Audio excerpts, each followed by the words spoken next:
Jadi jawabannya investasi itu game yang berbeda. Gue akan pisahkan di otak gue antara usaha, bisnis, sama investasi. Karena orang tuh selalu punya dua. Jadi selalu bisa dipisahin ya antara cash flow dan juga investasi.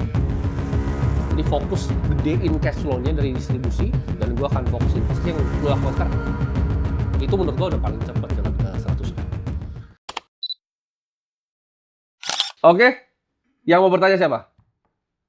Boleh, jangan semalu-malu, nggak semalu-malu. Nah itu, Semarang nih, dioper, mic-nya dioper. Ini nggak bawa lumpia ya tadi? Oh, berdiri nggak usah ya? Nggak usah. Ya jadi kenalin, saya Kevin.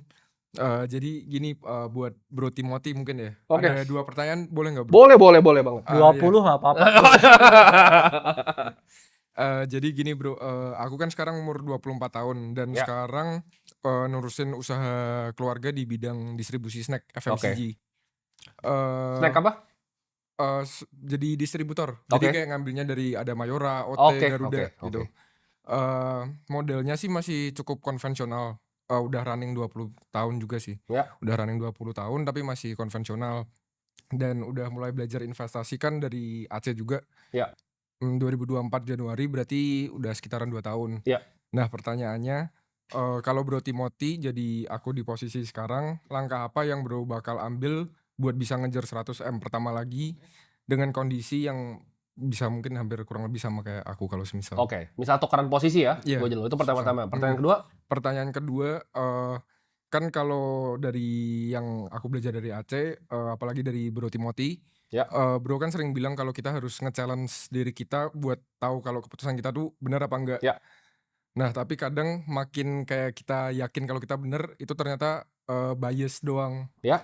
Nah menurut Bro itu gimana cara ngebedain keputusan yang benar-benar lahir dari clarity, bukan dari bias atau ego pribadi itu gimana? Oke.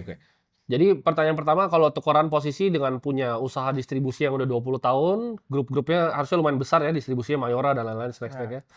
Jawaban pertama adalah, ini agak sedikit berbeda kalau lu tanya orang lain. Kalau gue kan orangnya pragmatis ya, gue akan pasti 100% lanjutin usahanya. Gitu. Misal benar-benar tukeran nih, gue harus mulai kan. Itu kan udah ada sesuatu yang di depan mata. Gitu. Bukan berarti misalnya orang tua lu tuh punya usaha terus langsung lu kayak enggak, saya mau sendiri gitu. Itu menurut gue enggak seperti itu enggak efisien. Alangkah lebih enaknya emang udah ada basis usahanya gitu. Kalau bisa dipelajari lebih dalam dan kalau bisa di-grow bisnis distribusinya. Itu yang pertama. Dari sini ini kan menghasilkan apa? Cash. Karena bisnis kan menghasilkan cash, free cash flow keluar. Nah, free cash flow-nya ini gue akan pakai untuk bisa berinvestasi. Karena kan bisnisnya lu nggak kontrol semua. Basically masih punya orang tua. Tapi kalau lu bisa besarin ini ya, pasti mereka juga bangga dan senang. Lu bisa negosiasi lah nanti. Karena ke depannya toh harus turunin juga kan ke depannya. Nah ini bisa dipakai nih di sisi cash flow-nya untuk belajar investasi. Karena kalau gue lihat banyak anak-anak konglomerat gitu, mereka banyak yang udah punya basis bisnisnya. Lalu anak-anaknya tuh fokus berinvestasi malah. Jadi anak-anaknya lanjutin bisnis grup besarnya dengan mereka berinvestasi di banyak hal yang lain. Nah ini yang harus dilakukan. Kenapa? Karena bisnis itu ada siklusnya. Gitu. Kalau misalnya gue nanti jadi seorang orang tua, gue nggak akan paksa sih sebenarnya anak untuk lanjutin atau enggak. Tapi kalau bisa dilanjutin lebih baik. Gitu. Tapi yang pasti bisa berjalan terus adalah cash flow yang lu punya hasil investasi. Karena itu berbeda, itu tahan siklus. Contohnya misalnya kripto nih jelek nih dari ke depan. Kita berdua akan pindah ke hal yang lain, humanoid lah apa. Kita tuh nggak stick di satu. Kita nggak punya idealisme atau ideologi harus yang begini. Tapi ya so far kita ngeliat ini opportunity-nya paling besar. Kita lihat CZ, kekayaannya kan luar biasa kan. Sekarang BNB udah 1.300 udah naik lagi tuh. Forbes aja telat tuh pasti listingnya karena naiknya cepat sekali. Mungkin dia udah belasan sekarang. Itu kan di Forbes, tapi kalau di realnya itu kan cuma valuasi dia dari BNB. Valuasi dari Binance-nya berapa? Yang sekarang berubah Binance Labs-nya berapa? Jadi jawabannya investasi itu game yang berbeda. Gue akan pisahkan di otak gue antara usaha, bisnis, sama investasi. Karena orang tuh selalu punya dua. Gitu. Misalnya Pak Toto punya DCI. Gitu. Tapi beliau juga berinvestasi di tempat yang lain. Sempat berinvestasi di Google juga, dan lain-lain. Jadi selalu bisa dipisahin nih antara cash flow dan juga investasi. Jadi fokus gedein cash flow-nya dari distribusi, dan gue akan fokus investasi yang lo lakukan sekarang. Itu menurut gue udah paling cepat jalan ke 100M. Karena kalau lo investasi, misalnya modalnya 1 miliar nih. 100M tuh berapa kali lipatan? Jauh. Kalau lu pakai rule 72 aja, ya kan porto lu kebetulan lagi tinggi gitu gainnya. Tapi kan nggak selamanya gainnya segitu. Lu harus 72 lu bagi persentase portonya. Berapa tahun untuk dia ngedouble? Jawabannya masih panjang. Susah kalau misalnya cuma 1 miliar doang lu mau terus untuk nyampe 100 tuh susah. Bisa beberapa orang tapi kayaknya nggak semua orang. Lebih gampang kan kalau ada jalan lebih gampang lebih enak. Lu tambahin cash flow-nya sama investasi. Sama ulangin pertanyaan kedua tadi. Gimana cara bedain yang kayak keputusan itu kalau datangnya kayak self awareness dan kayak Oke. lu pasti kalau lu tahu benar sama yang satunya kayak ternyata ini bias doang. Ini tuh dibutuhkan think tank gua sebutnya.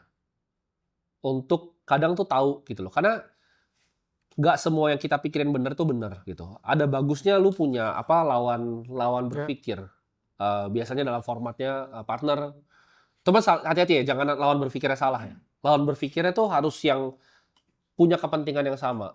Ini yang gue punya, ini prinsip hidup gue ya. Kalau gue punya lawan berpikir, itu gue pastiin dia seranjang sama gue. Maksudnya apa? Kalau gue untung dia untung, kalau rugi dia rugi. Gue nggak percaya manusia itu punya kayak manusia itu makhluk inisiatif. Yes. Jadi kalau misalnya gue minta saran dari orang yang bisnisnya tuh nggak ada hubungan sama gue, biasanya sarannya salah. Gitu. Jadi lu itu bagus tapi untuk mikir challenge gimana caranya gue tahu gue bener. Jadi jangan pernah ngomong gue tuh bener di sini. Tapi gimana caranya gue tahu kalau gue itu benar. Nah itu sebenarnya itu format pemikiran yang paling bagus. Itu akan bikin banyak hal di hidup lu. Kalau lu mulai mikir dengan cara kayak tadi. Misalnya kayak ini, gue kasih lu saran yang pertama tadi kan. Lu harus challenge gitu. Dari mana lu tahu itu benar?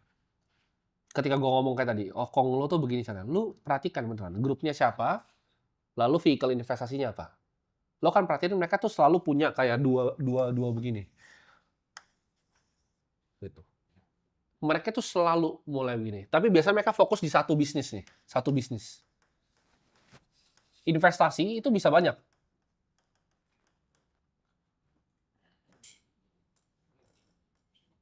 Investasi bisa seperti ini. Gitu loh. Ini ada saham yang lain. Ini ada perusahaan private yang lain. Investasi itu bisa banyak. Contoh misalnya, grupnya Jarum kan kita tahu mulai dari mana awalnya. Ada yang tahu? Grupnya Jarum mulai dari mana? Hasil buminya apa? Tahu nggak?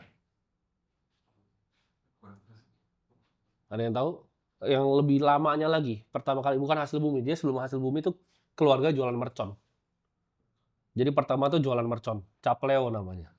Dari mercon, pernah pabriknya kebakaran, terus dilarang. Mesiu di Indonesia dilarang. Mereka harus transisi. Ya. Jadi waktu itu family groupnya punya minyak tanah. Dulu kelapa sawit belum ada. Jualan minyak tanah. Nah, mereka transisi karena mereka punya skill untuk bikin mercon. Akhirnya mereka pikir nggak terlalu jauh beda dengan bikin rokok.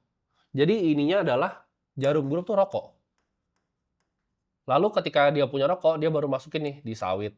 Dia masukin di yang lain. Dia masukin Polytron. Ini BCA nih. Dia beli Grand Indonesia lagi, GI, properti. Ini ada Polytron. Ini kita misalnya sawit. Ini GDP Venture. Jadi cara konglomerasi bekerja tuh begini. Jadi mereka tuh punya satu source of income yang akhirnya di diversify. Mereka sebar. Tapi pelan-pelan bikinnya. Ini mungkin kelihatan diversify, tapi mereka very prudent dalam kelolanya. Nah ini bisa dilihat di semua grup. Ya, Salim Group. Orang banyak yang tahu. Awalnya mulai dari mana? Tepung, Bogasari. Dia kuasain tepungnya. Lu makan sari roti juga Salim lagi. Lu Indomilk, Salim lagi. Tapi itu setelah dia diversify. Nah, mereka kalau Salim ininya namanya First Pacific. Jadi dia pertama dari jualan food. Food baru dia diversify. Nah, lu harusnya punya mindset yang sama. Nah, kalau gue tuh dari kecil gue punya mindset seperti ini. Dimana kalau misalnya gue punya cash flow, ini gue pikir nih, ini bisa digedein lagi atau nggak? Kalau nggak bisa digedein, misalnya kayak gue jualan sedotan, gue tau nggak bakal lama lah sedotan. Gue pindahin ke investasi. Kenapa? Karena bisnis itu punya cycle. Belum tentu perusahaan paling besar yang kalian lihat ada sekarang tuh ada lagi 10 tahun lagi, 20 tahun lagi. Belum tentu. Gitu. Terjawab ya? Boleh ditambahin? Boleh. Boleh. Pakai mic. Iya, jadi kalau tadi ngomong tentang yang cash flow, itu kan pasti kan kita generate free cash flow juga. Ya. Itu tuh lebih baik kalau kayak di-split, dibagiin, ada yang investasi, ada yang buat memperbesar lagi, atau udah fokus ke memperbesar bisnisnya dulu biar free cash flow-nya tambah banyak lagi dulu, atau gimana? Jawabannya selalu memperbesar bisnis sendiri, karena bisnis itu ketika lo kerjakan dengan serius, dia bisa lebih dari 100%. Dia bisa tahun ke tahun tuh 50%. Bisnis tuh nature-nya begitu. Tapi nature bisnis ada siklusnya, cyclical dia. Ketika dia udah mulai turun, ya nggak perlu ditaruh lagi kan ke dalam. Di saat udah nggak perlu ditaruh ke dalam lagi, ya free cash flow baru lu pakai untuk investasi. Tapi investasi tetap harus prudent gitu, harus dijaga. Jangan cash flow udah begini dari bisnis, lu taruh sini, terus ini hilang. Gitu. Selalu punya 2 basket sih. Gue gambarnya ada cash flow sama ada investasi, gue selalu gitu. Bisnis pun setiap kali gue investasi, gue lihat nih, ini mana nih bracketnya, ini ngasilin cash flow atau investasi. Karena beda, gitu. Terjawab ya?